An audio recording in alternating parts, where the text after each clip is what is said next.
Hola a todos y bienvenidos a una nueva inmersión profunda. Hoy nos vamos a sumergir en las turbias aguas de la política colombiana, en concreto en las acusaciones de corrupción que salpican al Congreso. Es un tema bastante complejo. La información que vamos a analizar viene directamente de la Fiscalía General de la Nación. Y créanme, lo que vamos a destapar es realmente preocupante. Prepárense porque esto va más allá de un simple escándalo. Totalmente, Alejandra Benavides, testigo clave en otro caso de corrupción, ha soltado una bomba al nombrar a 28 congresistas, potencialmente involucrados en una trama de corrupción dentro de INVÍAS, el Instituto Nacional de Vías. Nada menos que 28. ¿Pero qué es INVÍAS? ¿Y por qué es tan importante que estas acusaciones se centren en esta entidad? Bueno, INVÍAS es el organismo encargado de desarrollar y mantener toda la infraestructura vial de Colombia. Piensen en carreteras, puentes, túneles, todo eso. Y claro, debido a la gran escala de los proyectos y los fondos que maneja, INVÍAS se convierte en un blanco fácil para la corrupción. Y lo que hace aún más interesante este caso es que entre los nombres mencionados hay figuras que se presentan como progresistas, como Catherine Miranda y Efraín Cepeda. Así esos nombres suenan bastante. ¿Quiénes son? ¿A qué partidos representan? ¿Y por qué su supuesta implicación llama tanto la atención? Pues mira, Catherine Miranda es el representante a la Cámara por Bogotá y se ha destacado por su oposición al gobierno actual. Y Efraín Cepeda es una figura importante del Partido Conservador, también en la oposición e incluso ha sido presidente de Congreso. Interesante. O sea que no pertenecen al pacto histórico. Correcto. ¿Qué implicaciones podría tener esto para las actuales batallas políticas y para las reformas que se están proponiendo? Bueno, es una pregunta compleja. Por un lado, podría alimentar la narrativa de que las élites tradicionales se resisten al cambio y buscan proteger sus intereses a través de la corrupción. Si no podemos gobernar, nadie lo hará. Exacto. Una jugada desesperada. Podría ser. Pero por otro lado, también cabe la posibilidad de que este sea un caso aislado y no necesariamente un reflejo de la postura del gobierno actual. Lo que sí parece claro es que este caso no es un hecho aislado. El informe señala patrones similares en otros escándalos de corrupción, que involucran entidades como el DPS, el Departamento para la Prosperidad Social, y la UNP, la Unidad Nacional de Protección. ¿Estamos hablando entonces de una corrupción sistémica o son incidentes aislados? La repetición de este tipo de escándalos en diferentes entidades sugiere que podríamos estar ante un problema sistémico, un entramado de corrupción que ha echado raíces profundas en la administración pública colombiana. Suena bastante desalentador. Lo es sin duda, pero también es crucial analizar cada caso individualmente para determinar su alcance y las responsabilidades específicas. No podemos simplemente asumir que todo está podrido sin una investigación exhaustiva. Totalmente de acuerdo. Y aquí es donde quiero conectar con nuestra audiencia. Sé que todo esto puede parecer muy lejano a la vida cotidiana, pero ¿por qué debería importarle a la gente de a pie este caso? ¿Cuáles son las consecuencias potenciales de una corrupción tan generalizada para los colombianos? Pues imagina que pagas impuestos para que se construyan carreteras, escuelas, hospitales, pero ese dinero termina en los bolsillos de unos pocos corruptos. Eso sería terrible. Significa menos recursos para la salud, la educación, la seguridad. En resumen, la corrupción erosiona la confianza en las instituciones, desvía recursos que deberían destinarse a servicios públicos esenciales y perpetúa la desigualdad social. En última instancia, afecta la calidad de vida de todos. Exactamente. Es indignante pensar en todas las oportunidades perdidas por culpa de la corrupción. Y encima hemos visto cómo reaccionan los acusados ante estas denuncias. Catherine Miranda, por ejemplo, ha negado cualquier implicación e intenta desacreditar las acusaciones. Sí, eso es bastante común. Es una estrategia habitual en estos casos. Por supuesto, cuando un político se ve envuelto en un escándalo de corrupción, suele recurrir a la negación, la evasión de responsabilidades e incluso a ataques a la credibilidad de quienes los acusan. Buscan desviar la atención y proteger su imagen a toda costa. Exacto, y a veces lo logran. Increíble. Lo importante es no dejarse engañar por estas estrategias y exigir que la justicia investigue a fondo y determine la verdad. Totalmente de acuerdo. Y aquí hay un punto que me llamó mucho la atención del informe. Si la administración actual es realmente corrupta, porque todos los acusados pertenecen a partidos de la oposición, ¿es solo una coincidencia?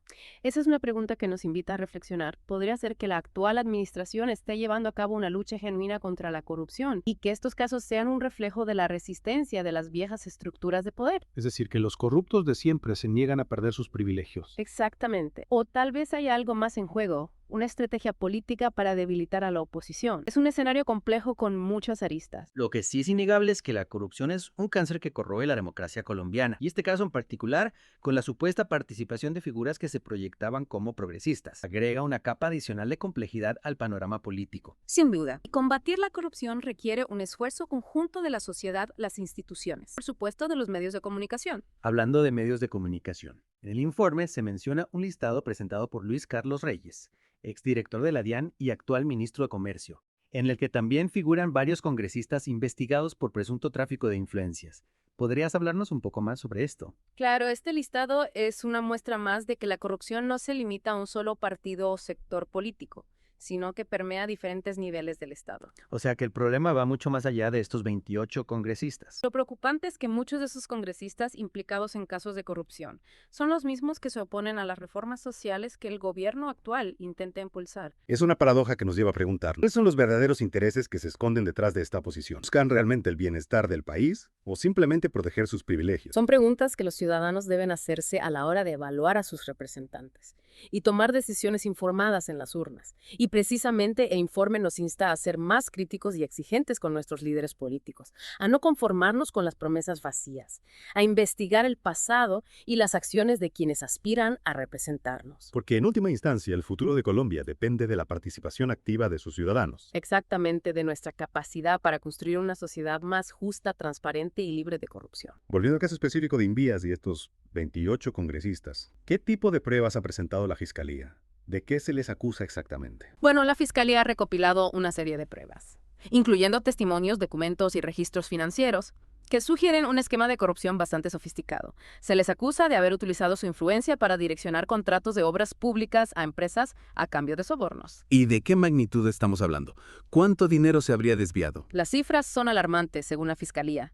El monto del desfalco podría ascender a varios millones de dólares. Dinero que, como decíamos antes, debería verse destinado a mejorar la infraestructura del país y la calidad de vida de los colombianos. Es realmente indignante. Y me imagino que las consecuencias legales para los implicados podrían ser bastante graves. Sin duda, si se confirman las acusaciones, estamos hablando de delitos graves, que podrían conllevar penas de prisión significativas, inhabilitación para ejercer cargos públicos, e incluso la pérdida de sus bienes.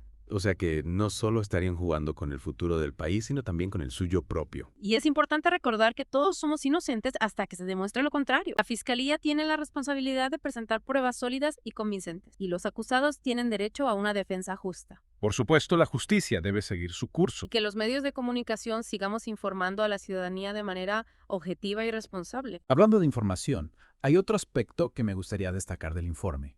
Se menciona que algunos de los congresistas implicados en este escándalo también están siendo investigados por otros casos de corrupción. ¿Es esto algo común? Podría ser que estemos ante una red de corrupción mucho más amplia de lo que inicialmente pensábamos. Es una posibilidad que no podemos descartar. A veces, al tirar de un hilo, se descubre una madeja mucho más grande. Y en este caso, las investigaciones en curso podrían revelar conexiones con otros casos de corrupción, otros actores involucrados y un modus operandi similar. O sea que la bomba que soltó Alejandra Benavides podría ser solo la punta del iceberg. Exactamente, y es por eso que es tan importante que la justicia actúe con determinación y que no se permita que la impunidad se imponga. Y volviendo a la pregunta que hacíamos antes, ¿por qué debería importarle esto a nuestra audiencia? Más allá de la indignación que genera la corrupción, ¿cuáles son las consecuencias reales para los colombianos? Las consecuencias son múltiples y profundas.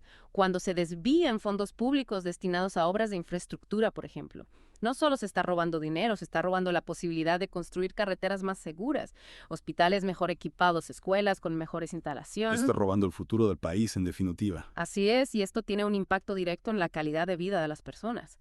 Carreteras en mal estado que aumentan el riesgo de accidentes, hospitales con falta de recursos que no pueden atender adecuadamente a los pacientes, escuelas que no pueden brindar una educación de calidad. Es una cadena de consecuencias negativas que afecta a todos los niveles de la sociedad. Exactamente, y además la corrupción genera desconfianza en las instituciones, desincentiva la inversión, perpetúa la desigualdad y debilita la democracia.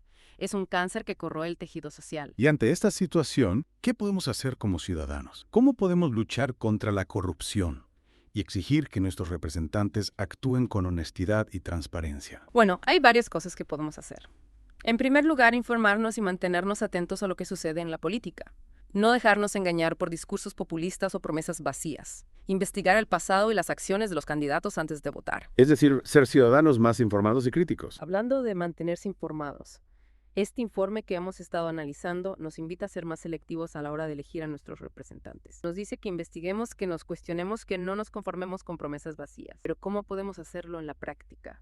¿Dónde podemos encontrar información confiable? Bueno, hay muchas fuentes de información disponibles. También hay medios de comunicación que hacen un periodismo serio y comprometido con la verdad. Y supongo que las redes sociales también pueden ser útiles, siempre y cuando seamos cautelosos con la desinformación. Por supuesto, la clave está en no quedarnos con una sola versión de la historia, en contrastar la información y en formarnos nuestra propia opinión. En resumen, hemos descubierto una red de presunta corrupción dentro del Congreso colombiano, con implicaciones potencialmente graves para el futuro político del país y para todos los ciudadanos. Muchas gracias por acompañarnos en esta inmersión profunda.